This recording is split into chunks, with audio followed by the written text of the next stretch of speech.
మనలో చాలా మందికి చిన్నప్పటి కలలు ఉంటాయి.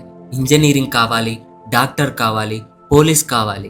కానీ కొంతమంది మాత్రమే ఆకాశాన్ని అందుకోవాలని కలలు కనగలరు. అటువంటి ఒక భారతీయ మూలాలున్న గొప్ప వ్యోమగామి సునీత విలియమ్స్. ఇందులో ఆమె జీవిత ప్రయాణం, వ్యోమగామిగా ఆమె అనుభవాలు, నాసాలో ఆమె పాత్ర, అంతరిక్షంలో గడిపిన 286 రోజుల గురించి తెలుసుకుందాం. నెంబర్ 1, సునీత విలియమ్స్ జీవిత చరిత్ర. సునీత విలియమ్స్ 1965 సెప్టెంబర్ 19న అమెరికాలోని ఓహియో రాష్ట్రంలో జన్మించారు.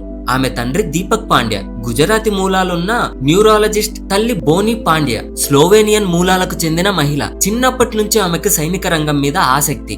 అందుకే అమెరికా నేవీలో చేరి పైలట్ గా శిక్షణ తీసుకున్నారు. నౌకాదళంలో పనిచేస్తున్నప్పుడే ఆమె వ్యోమగామిగా కావాలని లక్ష్యంగా పెట్టుకుంది. నెంబర్ 2, వ్యోమగామిగా ఆమె ప్రయాణం. 1998లో నాసా ఆమెను వ్యోమగామిగా ఎంపిక చేసింది. అయితే అంతరిక్షానికి వెళ్లేందుకు ఎంతో కష్టపడి శిక్షణ తీసుకోవాలి. 2006లో మొదటిసారి expedition 14th and 15th machine లో అంతరిక్షానికి వెళ్లారు. అక్కడ 195 రోజుల పాటు గడిపి ఆ కాలంలో అంతరిక్ష నడక ఎక్కువగా చేసిన మహిళగా రికార్డు సృష్టించారు. 2007లో ISS లో శాస్త్ర పరిశోధనల్లో భాగంగా అనేక ప్రయోగాలు చేశారు. 2012లో మరోసారి అంతరిక్షానికి వెళ్లి ఎక్స్పెడిషన్ 32 and 33 మిషన్లలో పాల్గొన్నారు. నెంబర్ 3, సునీత విలియమ్స్ కుటుంబం మరియు వ్యక్తిగత జీవితం. సునీత నేవీ ఆఫీసర్ మైకేల్ జే విలియమ్స్ ను వివాహం చేసుకున్నారు. అంతరిక్ష ప్రయాణాల వల్ల ఆమె కుటుంబానికి దూరంగా ఉండవలసి వచ్చింది. అయినా వారు ఆమెను ఎప్పుడు మద్దతుగా నిలిచారు. కుటుంబ సభ్యులతో వీడియో కాల్స్ ద్వారా మాట్లాడుతూ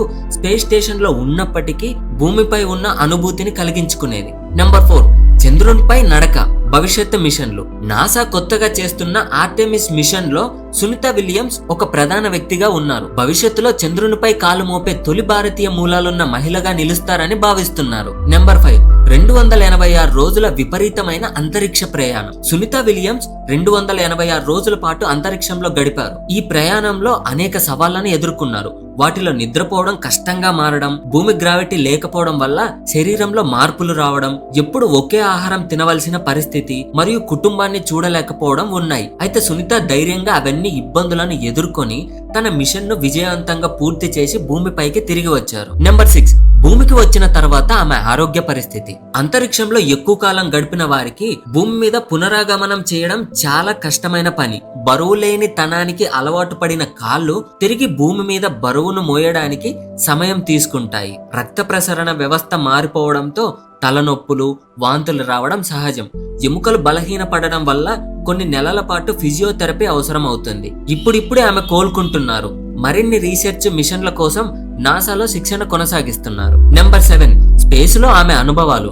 అంతరిక్షంలో నడవడం, స్నానం చేయడం, ఆహారం తినడం అన్ని భూమి మీద ఉండే విధంగా ఉండవు. నీరు తేలియాడిపోతుంటే స్పేస్ లో స్నానం చేయడం అంటే టాస్క్. తినే ఆహారాన్ని అన్ని ప్రత్యేక ప్యాకెట్ లో ఉండాలి. బరువు లేకపోవడంతో నిద్రపోతున్నప్పుడు శరీరాన్ని స్థిరంగా ఉంచాలి. ISS లో స్పేస్ షూట్ వేసుకొని వాకింగ్ చేయడం అంత సులువు కాదు. నెంబర్ 8, స్పేస్ మిషన్ లో ఎదుర్కొన్న క్లిష్ట పరిస్థితులు. 2012లో సునీత విలియమ్స్ ISS లో ఉండగా కమ్యూనికేషన్ లేకపోవడంలో ఒక పెద్ద సమస్యగా మారింది. అప్పటికే ఆమె మరియు సహచరులు స్పేస్ వాక్ చేస్తున్నప్పుడు షటిల్ డోర్ కూడా ఓపెన్ కావడంతో మరింత సమస్య సృష్టించింది. ఇలాంటి అనూహ్య పరిస్థితుల మధ్య భూమిపై సునామీ జరిగిన వార్త వినడం ISS లో ఉండే టీం సభ్యులందరికీ చాలా స్ట్రెస్ కలిగించింది. ఆ సమయంలో సునీత మరియు ఆమె సహచరులు అత్యంత ధైర్యాన్ని, క్రమశిక్షణ ప్రదర్శించారు. నెంబర్ 9, భారతీయుల గర్వం సునీత విలియమ్స్. సునీత తన తెలుగు మూలాలను ఎప్పుడూ గౌరవంగా భావించేది. 2007లో గుజరాత్ ప్రభుత్వం ప్రత్యేకంగా